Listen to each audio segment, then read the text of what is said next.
2026, we have seen some very unique challenges for our clients. SNAP going away or being reduced, and the age at which you have to meet requirements for SNAP is certainly something that's affecting both our clients in interim housing and those that we've recently been able to help get into an apartment with a budget that is now changed. And so that's been a really hard thing for our clients. We're also anticipating moving into 2026 that HUD has released a notice of funding opportunity in which they are pulling back supportive housing by 70%.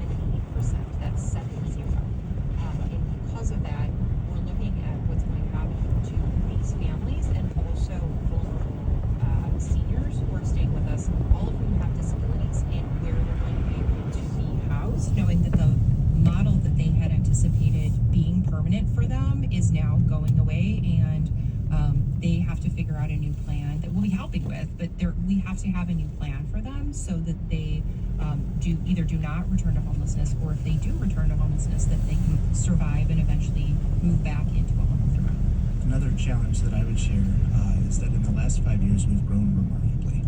So we went from being just an interim housing congregate in different church sites where we mostly relied on incredible volunteers to provide the service in those locations, to now having a physical, centralized location of our own. And so with that growth, we had to double the size of our staff because we were working with double the amount of clients that we were seeing in those congregate days.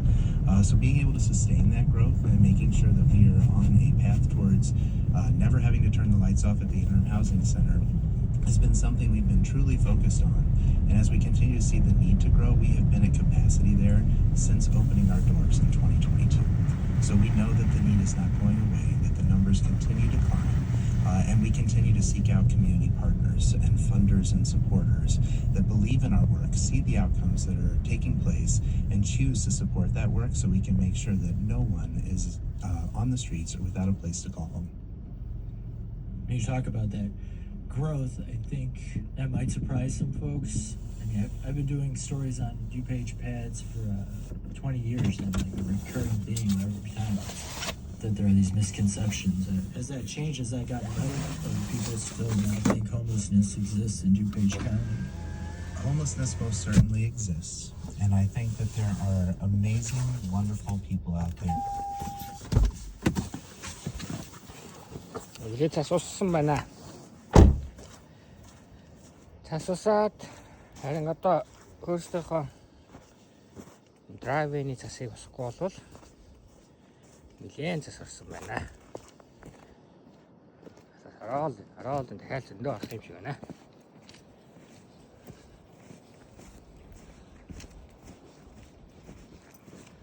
Энэ өглөөс миний явсан мөр 20 минут 30 минут юм. янзын савч байна. Гоё.